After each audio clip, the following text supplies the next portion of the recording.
얼마 전에 저희 집에 때 아닌 서열에 대한 이야기가 나왔습니다. 저희 딸이 청년국에서 신앙생활을 하고 있는데요. 우연히 이제 목장 안에서 가정 안에서의 각자의 서열에 대한 이야기가 나왔던 것 같습니다. 각자 자기 집 이야기를 하다가 담임 목사님 가정에서는 누가 서열 1위인지가 궁금했던 것 같습니다. 여러분도 궁금하시죠? 저도 궁금합니다. 저희 집에서 서열 1위가 그러면 누구일까요? 목장 안에 있는 청년들이 당연히 담임 목사님이시지 라고 했답니다. 근데 그들 중에 저희 가정을 잘 아는 청년이 한 명 있었습니다. 제가 미국에서 목회를 할 때에 함께 신앙생활을 했던 청년 자매인데 저희 딸하고 아주 친한 친구입니다. 근데 한국에 돌아와서 저희와 함께 이렇게 신앙생활을 계속 하고 싶다고 매주 울산에서 기차를 타고 올라와서 저희 청년국의 예배와 목장 모임에 참석을 하고 있습니다. 대단하죠? 지난 1년 동안 계속해서 와서 이제 청년국 모임에 참석을 해요. 그 친구가 이제 저희를 잘 알죠. 미국에서 오랫동안 함께 신앙생활을 했고 그래서 우리를 가까이서 봤기 때문에 그 친구가 저희 딸을 향해서 대뜸 이렇게 말한 겁니다. 목사님 주위에서 서열 1위는 너잖아. 너가 서열 1위야. 제가 이야기를 듣고 조금 억울하다는 생각을 했습니다. 그래서 제 딸에게 그럼 아빠는 뭐야? 라고 물었더니 딸이 웃으면서 하는 이야기가 아빠는 우리 집에서 제일 꼴찌지 라고 하는 겁니다. 제가 서열이 그렇게 정리가 됐습니다. 그래도 제가 나름 이제 엄격하게 저희 아이들을 키웠던 것 같은데 이 녀석들이 저를 전혀 무서워하지 않는 것 같습니다. 왜 그럴까 제가 생각을 해보니까 어렸을 때는 그래도 저를 좀 무서워했던 것 같아요. 그런데 이제 어느 정도 자라면서 아빠의 마음이 어떤 것인지를 아니까 아빠가 아무리 무섭게 해도 그것이 전혀 무섭지가 않은 겁니다. 아마 세상의 모든 아버지가 다 저는 그럴 것 같습니다. 무섭게 자녀들을 대하지만 그 마음은 자녀들에 대한 사랑으로 가득합니다. 그래서 그런 아버지의 마음을 알게 되면 그 순간 더 이상 이 아버지가 무섭게만 느껴지지가 않습니다. 오히려 아버지의 사랑이 얼마나 큰지를 알게 되고 그 사랑에 감동을 받게 됩니다. 저는 호세아서에 나타난 하나님의 마음도 이와 같다라고 생각을 합니다. 북이스라엘과 남유다에 대한 무서운 심판의 말씀이지만 사실 그 속에는 끝까지 그들을 포기하지 않으시는 하나님의 사랑으로 가득합니다. 그래서 호세아서의 말씀은 심판과 징계의 말씀이 아니라 사실은 치유와 회복의 말씀입니다. 오늘 우리가 함께 읽은 말씀도 마찬가지입니다. 북이스라엘이 하나님을 예배한다고 하면서 동시에 바알과 같은 우상들을 숭배했습니다. 또한 하나님을 의지한다고 하면서도 아수르와 같은 다른 나라들을 의지했습니다. 하나님 앞에서 거짓되고 악한 두 마음을 품은 것입니다. 그래서 2절 말씀을 보면 하나님은 그런 그들에게 호세아 선지자를 통해서 심판에 대한 말씀을 선포하십니다. 그들이 두 마음을 품었으니 이제 벌을 받을 것이라. 하나님이 그 제단을 쳐서 깨뜨리시며 그 주상을 허시리라. 하나님은 거짓된 두 마음을 품은 그들을 심판하실 것입니다. 그들의 제단을 무너뜨리고 그들의 우상들을 허무실 것입니다. 그런데 하나님의 뜻은 단지 그들을 심판하시는 데 있지 않습니다. 심판의 끝에 그들을 향한 하나님의 마음이 있습니다. 그것은 죄로 가득한 그들을 치유하고 다시 회복하는 것입니다. 그래서 12절 말씀을 보면 하나님이 이렇게 말씀합니다. 우리 함께 한번 읽어보도록 하겠습니다. 너희가 자기를 위하여 공의를 심고 인애를 거두라. 너희 묵은 땅을 기경하라. 지금이 곧 여호와를 찾을 때니 마침내 여호와께서 오사 공의를 비처럼 너희에게 내리시리라. 아멘. 하나님께서는 이스라엘 백성들을 향해서 너희의 묵은 땅을 기경하라고 말씀하십니다. 죄로 인해 그들을 심판하시지만 하나님은 그들이 그 가운데서 다시 하나님을 찾고 묵은 땅을 기경하듯이 새로워지기를 원하셨던 것입니다. 만약 그렇게 된다면 오히려 지금이 그들에게 다시 회복할 수 있는 영적인 기회가 될 수 있습니다. 우리의 영적인 생활도 마찬가지입니다. 때로는 하나님의 뜻과 다른 잘못된 일을 하거나 거짓된 두 마음을 품을 수 있습니다. 사단은 그런 우리의 연약함과 죄악됨을 통해서 우리를 어떻게 해서든 영적으로 완전히 무너뜨리려고 합니다. 그러나 하나님은 그런 가운데서도 우리를 다시 치유하고 회복하기를 원하십니다. 너희 묵은 땅을 기경하라는 말씀이 바로 그런 하나님의 마음을 그대로 보여주고 있습니다. 그렇다면 묵은 땅을 기경하라는 것은 구체적으로 어떻게 하라는 것일까요? 하나님께서 원하시는 치유와 회복을 경험하기 위해서 우리가 어떻게 해야 할까요? 먼저 묵은 땅을 기경하라는 말은 회개하는 것을 말합니다. 묵은 땅은 쓰지 않고 버려져서 딱딱하게 굳어버린 땅입니다. 그런 땅을 다시 사용하려면 먼저 땅을 뒤집어 엎어야 합니다. 굳어버린 땅을 뒤집고 그 속에 있는 새로운 땅을 끄집어내야 합니다. 그렇게 하지 않고는 씨앗을 뿌릴 수가 없습니다. 우리의 영혼도 마찬가지입니다. 고린도후서 5장 17절에서 사도 바울이 그런즉 누구든지 그리스도 안에 있으면 새로운 피조물이라. 이전 것은 지나갔으니 보라 새 것이 되었도다 라고 했습니다. 그리스도 안에서 옛사람이 죽고 새 사람이 살아나야 합니다. 그러기 위해서는 우리에게 옛사람에 대한 철저한 회개가 있어야 합니다. 성경을 보면 백성들이 새롭게 하나님 앞으로 돌아오는 이 영적인 회복의 역사는 항상 철저한 회개로부터 시작이 되었습니다. 요나서를 보면 하나님께서 요나에게 니느웨로 가라고 했을 때 요나는 니느웨에 더 이상 소망이 없다라고 생각했습니다. 그러나 요나가 하나님의 심판에 대해 선포했을 때 니느웨에 살고 있던 사람들이 어떻게 했습니까? 니느웨 사람들이 하나님을 믿고 금식을 선포하고 높고 낮은 자를 막론하고 굵은 베옷을 입은지라. 니느웨 사람들이 굵은 베옷을 입고 금식하며 회개하기 시작했습니다. 니느웨 왕도 그 소식을 듣고 왕자에서 내려와서 베옷을 입고 제의에 앉아서 회개하기 시작했습니다. 또한 모든 백성들이 하나님의 이름을 부르짖으며 악한 행위로부터 떠나 철저하게 회개할 것을 명령했습니다. 그러자 회개하는 그들의 부르짖음을 들으시고 하나님께서 그들에게 응답하셨습니다. 하나님이 그들이 행한 것, 곧 그 악한 길에서 돌이켜 떠난 것을 보시고 하나님의 뜻을 돌이키사 그들에게 내리리라고 말씀하신 재앙을 내리지 아니하시니라. 온갖 악한 일로 인해서 하나님의 진노와 심판 아래 있었던 니느웨 사람들은 이렇게 철저한 회개를 통해 새롭게 거듭나는 은혜를 경험할 수가 있었습니다. 특별히 이스라엘 백성들이 여러분 바벨론에 의해 파괴되었던 예루살렘을 다시 재건할 때도 마찬가지였습니다.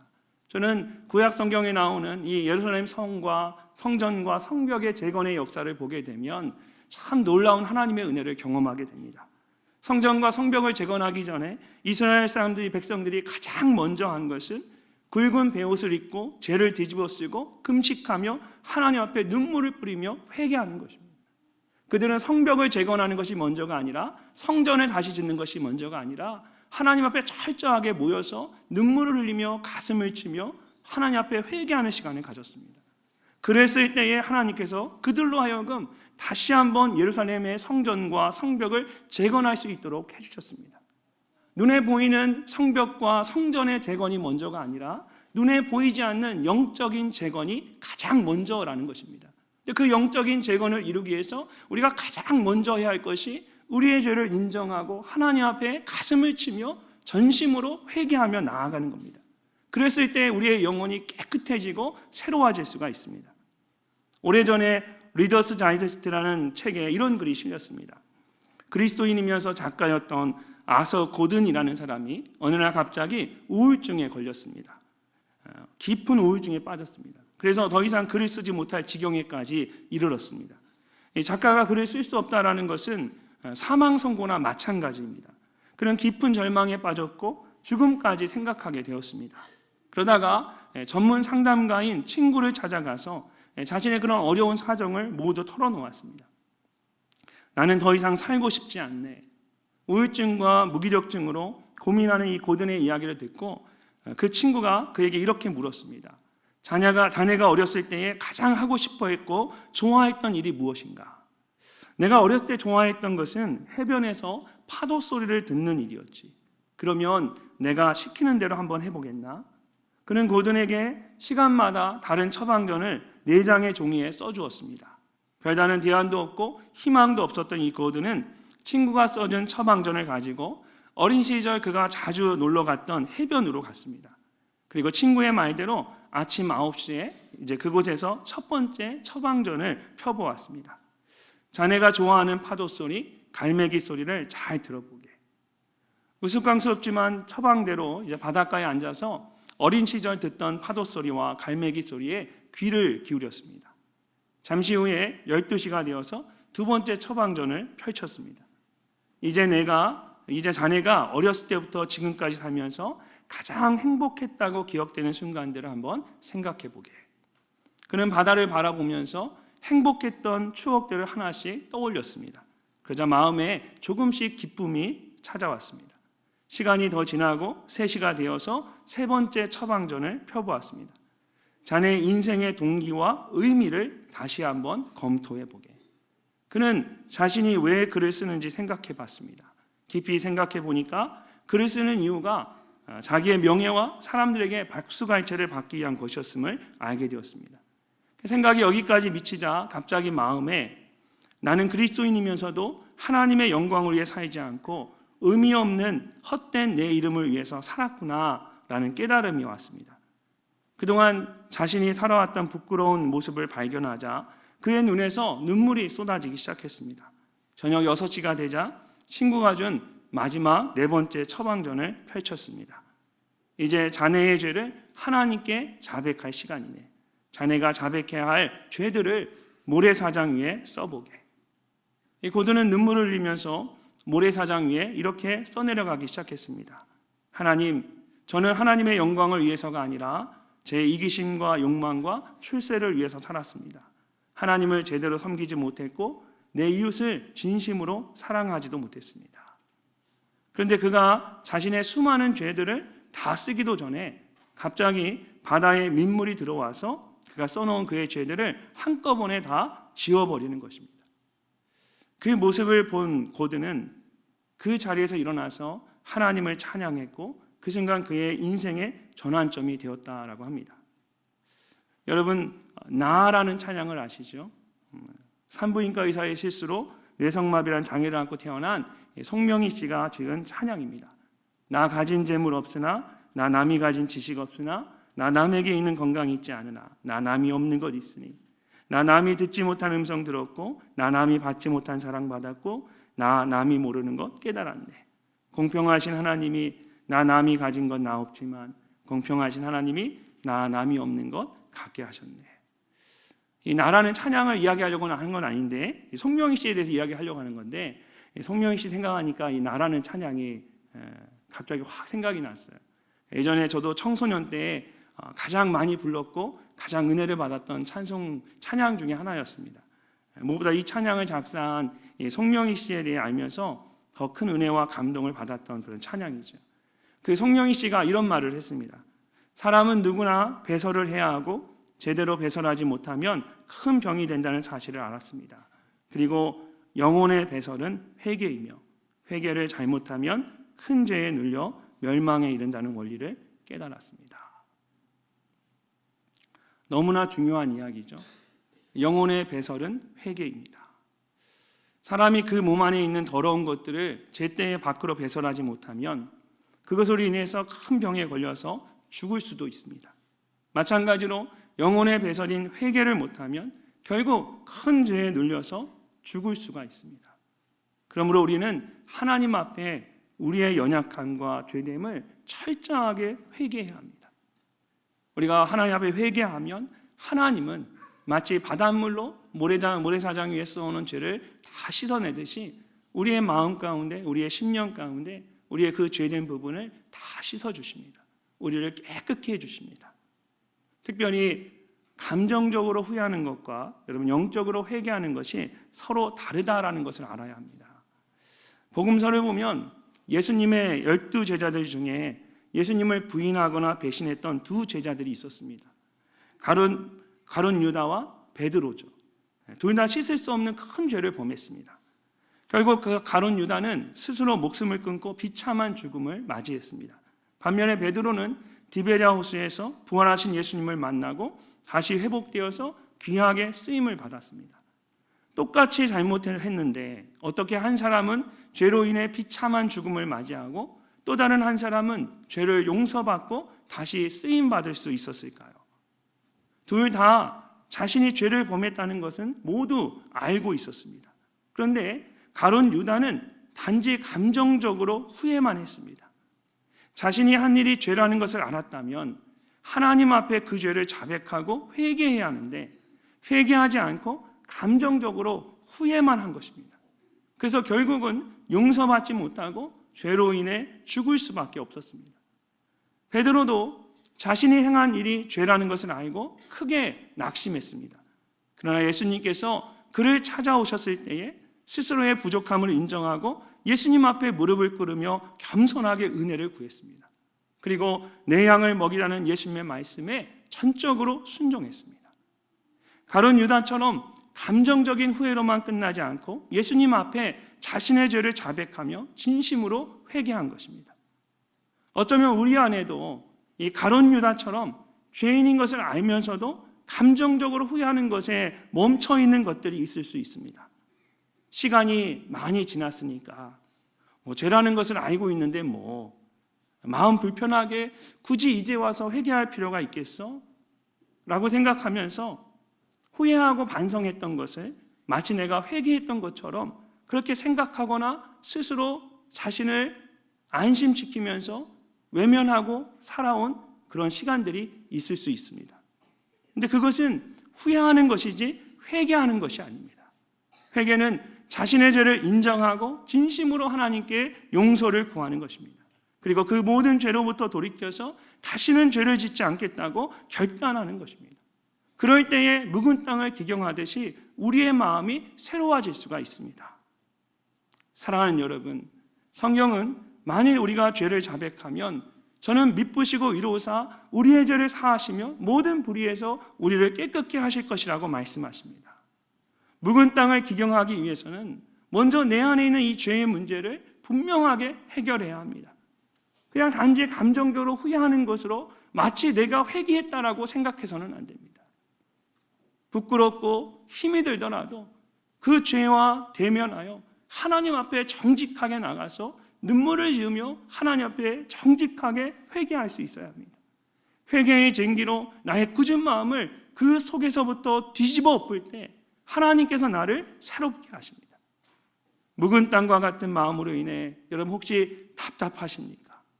영적으로 정말 새로워지기를 원하십니까? 시편 51편에서 다윗이 주의 얼굴을 내 죄에서 돌이키시고 내 모든 죄악을 지워주소서. 하나님이여 내 속에 정한 마음을 창조하시고 내 안에 정직한 영을 새롭게 하소서라고 기도했던 것처럼 오늘 이 밤에 하나님의 치유와 회복을 기대하면서 진실된 회개의 기도를 올려드리는 여러분 모두가 되시기를 주님의 이름으로 축복합니다. 두 번째로 묵은 땅을 기경한다는 것은 단지 그것을 갈아엎고 끝나는 것이 아닙니다. 최종적인 목적은 이 묵은 땅을 기경하는 이유는 결국 좋은 씨앗을 뿌려서 그곳에서 열매를 얻기 위해서입니다. 그래서 오늘 말씀을 보면 공의를 심고 인애를 거두기 위해 묵은 땅을 기경하라고 말씀하십니다. 여기서 공의를 심는다라는 것은 하나님의 말씀대로 순종하며 사는 것을 의미합니다. 그렇게 할 때에 하나님께서 우리를 지켜주시고 풍성하게 하십니다. 그리고 그것이 바로 인애를 거두는 것입니다. 이것이 마땅히 우리가 살아야 할 삶의 모습입니다. 그런데 호세아 시대에 북이스라엘 사람들은 그렇지 않았습니다. 13절 말씀을 보면 그들의 삶에 대해 이렇게 말합니다. 우리 함께 한번 읽어보도록 하겠습니다. 너희는 악을 바꿔라 죄를 거두고 거짓 열매를 먹었나니 이는 내가 내 길과 내 용사의 많음을 의뢰하였음이라. 아멘. 그들은 공의를 심고 인애를 거두는 것이 아니라 악을 심고 죄를 거두었습니다.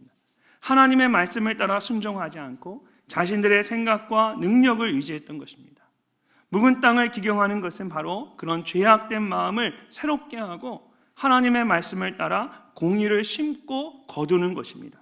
그럴 때 하나님께서 그들로 하여금 거짓된 열매가 아닌 진실된 열매를 거두게 하십니다. 이처럼 성경이 말씀하는 영적인 원리는 아주 간단합니다. 갈라디아서 6장 7절에서 바울이 사람이 무엇으로 심든지 그대로 거두리라고 말하는 것처럼 신령한 것을 심으면 신령한 것을 거두는 것이고 썩을 것을 심으면 썩을 것을 거두는 것입니다. 그러므로 묵은 땅을 기경하기 위해서는 회개함으로 우리의 마음을 새롭게 하는 것도 중요하지만 이제 그 위에 무엇을 심느냐도 중요합니다. 하나님께서 말씀하시는 것처럼 우리는 공의를 심고 인애를 거두는 삶을 살아가야 합니다. 그리고 그렇게 하기 위해서는 하나님의 말씀에 절대적으로 순종해야 합니다. 그럴 때에 묵은 땅을 기경하듯 우리의 삶이 완전히 새로워질 수가 있습니다. 누가복음 5장을 보면 예수님께서 처음 베드로를 만나는 장면이 나옵니다. 베드로는 갈릴리 바다에서 물고기를 잡는 어부였습니다. 밤새 수고했는데 한 마리도 잡지 못하고 돌아와서 그물을 씻고 있었습니다. 그때 예수님께서 베드로에게 기쁜 데로 가서 그물을 내려 고기를 잡으라고 말씀하십니다. 그런데 깊은 데로 가서 그물을 내리라는 것은 베드로의 입장에서는 쉬운 일이 아니었습니다. 왜냐하면 이미 그물을 씻으며 정리하고 있었고 무엇보다 지금까지 밤이 새도록 깊은 곳에서 그물을 던지다 왔습니다. 근데 다시 그곳에 가서 그물을 던지라는 것은 이 베드로가 가지고 있던 지금까지의 모든 지식과 경험을 포기하는 것과 같았습니다. 베드로는 어부였고 예수님은 목수였습니다. 베드로는 갈릴리를 누구보다 잘 아는 사람이었고 그가 가진 지식과 경험을 통해서 밤새도록 깊은 곳에 그물을 던지고 한 마리도 잡지 못하고 돌아왔습니다. 그런 그에게 갑자기 목수인 예수님이 와서 저 깊은 곳에 다시 던지라 하면 이거는 베드로의 입장에서는 도저히 납득할 수 없고 이해할 수 없는 일이었어요. 여러분, 베드로와 같은 상황이라면 여러분은 어떻게 하시겠습니까? 처음 만난 예수님의 말을 믿고 따르시겠습니까? 아니면 여러분의 생각과 경험을 따라서 여러분이 하고 싶은 것, 여러분이 옳다라고 생각하는 것, 그것을 하시겠습니까? 베드로는 이렇게 했습니다. 시몬이 대답하여 이르되 선생님, 우리들이 밤이 새도록 수고하였으되 잡은 것이 없지만은 그렇지만 말씀에 의지하여 내가 그물을 내리리이다. 베드로는 자신의 지식과 경험이 아니라 예수님의 말씀에 순종하기로 결단합니다. 그랬더니 그물이 찢어질 정도로 많은 물고기가 잡혔습니다. 그러자 예수님께서 베드로에게 다시 말씀하십니다. 나를 따라오라. 내가 너희를 사람을 낚는 어부가 되게 하리라. 베드로가 그물과 배를 버려두고 예수님을 쫓았습니다. 예수님의 말씀을 따라 순종했을 뿐인데 물고기를 낚는 어부가 아니라 사람을 낚는 어부가 된 것입니다. 말씀대로 순종함으로 그의 인생이 완전히 새로운 인생이 되었습니다. 이처럼 하나님의 말씀에 순종하며 사는 것이 가장 지혜로운 삶의 모습입니다. 그런데 그것이 결코 쉽지가 않습니다. 각자가 가진 생각과 경험이 있기 때문입니다. 무엇보다 우리 안에 있는 이 죄된 본성이 자꾸만 우리의 생각대로, 우리의 판단대로 하도록 만듭니다. 예전에 뉴욕 필하모니 오케스트라의 지휘자였던 사람이 TV에 나와서 하는 이야기를 제가 들은 적이 있었어요. 어떤 사람이 이제 지휘자에게 이런 질문을 했습니다. 오케스트라 단원 중에 가장 힘든 사람이 누구일까요? 바이올린 파트를 예로 들면 누구일까요? 아무래도 퍼스트 바이올린 연주자가 아닐까요? 이렇게 질문을 한 거예요. 여러분은 이 오케스트라 단원들 중에 어떤 사람이 가장 힘든 역할을 한다라고 생각하십니까? 그 지휘자가 이렇게 대답을 했습니다. 아닙니다. 세컨 바이올린 연주자입니다. 앞장서서 이끌어가는 것보다 뒤에서 따라가는 것이 더 힘든 법입니다. 이 말은 자신이 주도해서 하는 것보다 남이 시키는 대로 하는 것, 즉 순종하는 것이 우리에겐 가장 힘들다라는 거예요. 내가 생각하고 하고 싶은 대로 앞에 서서 이끌어가는 것은 그래도 할 수 있다라는 거예요. 그런데 그렇게 나아가는 사람 뒤에 묵묵히 순종하며 따라가는 것은 정말 힘들다는 거예요. 왜냐하면 우리는 본질적으로 누군가의 말에 그대로 순종하는 것을 싫어합니다. 여러분, 순종하는 것은 우리의 죄된 본성과 어긋나기 때문입니다. 죄의 뿌리와 시작이 하나님의 말씀에 대한 불순종과 교만함이었던 걸 생각해 보면 이것은 지극히 당연한 일입니다. 우리 안에는 하나님 없이 내 마음대로 내 뜻대로 살아보겠다라는 죄된 본성이 있습니다. 그래서 하나님의 말씀대로 순종하며 따라가는 것이 가장 힘들게 느껴질 때가 많습니다. 그렇기 때문에 자꾸 하나님의 말씀을 심고 거두려고 해야 합니다. 하나님의 말씀대로 순종하며 살려고 해야 합니다. 그리고 그렇게 하려면 하나님의 말씀 앞에 나의 생각이나 의지를 완전히 내려놓을 수 있어야 합니다. 그럴 때 하나님의 말씀에 온전히 순종할 수 있고 열매를 거두며 살아갈 수가 있습니다.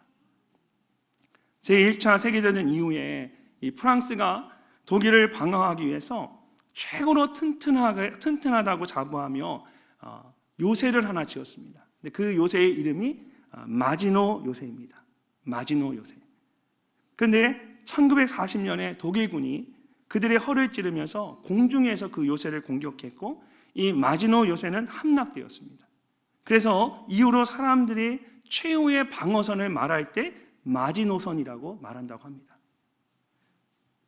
사람이 언제 하나님의 말씀에 철저하게 순종하게 될까요? 인생의 마지노선이 무너질 때입니다. 내가 생각하는 최후의 보루가 무너지고 더 이상 의지할 데가 없을 때에 하나님의 말씀에 절대적으로 순종할 수가 있습니다. 그러므로 하나님의 말씀에 순종하기 위해서는, 내 마음밭에 하나님의 말씀을 심기 위해서는 내 안에 있는 이 마지노선을 무너뜨리고 하나님 앞에 철저하게 항복해야 합니다. 그러면 하나님께서 나의 인생 가운데 놀라운 일들을 행하기 시작하십니다. 지난 시간들을 돌아보면 저에게도 부족한 부분이 참 많았습니다. 하나님 앞에 실수도 많이 했고 후회하거나 낙심할 때도 많았습니다. 그런데도 지금까지 하나님께 쓰임을 받을 수 있었던 것은 저의 생각대로 하지 않고 하나님의 말씀에 순종하려고 했기 때문입니다. 미국에서 목회를 하면서 교회 안에 갈등을 겪었던 적도 있었습니다. 교회 리더십과 갈등을 겪을 때 처음에는 저는 설득하고 이해시켜야 된다고 생각했습니다. 그래서 계속해서 제 이야기를, 제 생각을 주장했습니다. 근데 어느 순간 하나님께서 제 마음 가운데 하나님의 철저하게 무릎 꿇을 것을 이야기하시는 거예요. 하나님 앞에 엎드릴 것을 말씀하시는 거예요. 그래서 제가 하나님 앞에 그냥 무릎 꿇고 기도하기 시작했어요. 하나님이 원하시는 게 무엇인가? 하나님의 뜻을 계속 묵상하면서 기도하기 시작했어요. 근데 어느 시점이 되니까 제가 하지 않아도 하나님이 사람들을 다 붙여주시는 거예요. 제가 뭔가를 하려고 할 때에는 오히려 더 힘들고 어려웠는데 하나님 말씀대로 순종하면서 그냥 묵묵히 기도했는데 하나님이 그 문제를 해결해 주시고 모아주시는 거예요. 그러면서 이제 제가 정말 목회하면서 어떻게 하나님이 내게 주신 이 일들을 감당할 것인지를 온전히 깨닫게 되었습니다. 그래서 지금은 하나님께 모든 것에 맡기는 일들을 해요. 하나님 뜻에 순종하고. 그러면 하나님께서 여호수아에게 이 율법책을 내 입에서 떠나지 말게 하며 주야로 그것을 묵상하여 그 안에 기록된 대로 다 지켜 행하라. 그리하면 내 길이 평탄하게 될 것이며 내가 형통하리라고 말씀하셨습니다. 하나님의 말씀에 순종한 것뿐인데 하나님께서 모든 것을 다 평탄하게 하시고 형통하게 인도해 주십니다. 사랑하는 성도 여러분, 올 한 해 여러분의 삶 가운데 여러분은 무엇을 심고 거두기를 원하십니까? 하나님보다 더 중요하게 여기는 여러분만의 마지노선이 있다면 여러분 그것조차 오늘 이 밤에 하나님 앞에 다 내려놓으시기를 바랍니다. 여러분이 백기를 들고 하나님 앞에 나아가면 하나님이 여러분의 삶에 하나님의 군대를 데리고 들어오십니다. 그러면 그때부터는 내가 싸우는 것이 아니라 하나님이 나를 위해 싸우시는 겁니다. 그럴 때 백전백승의 삶을 살아갈 수가 있습니다. 하나님 앞에 여러분의 마지노선을 내려놓으십시오.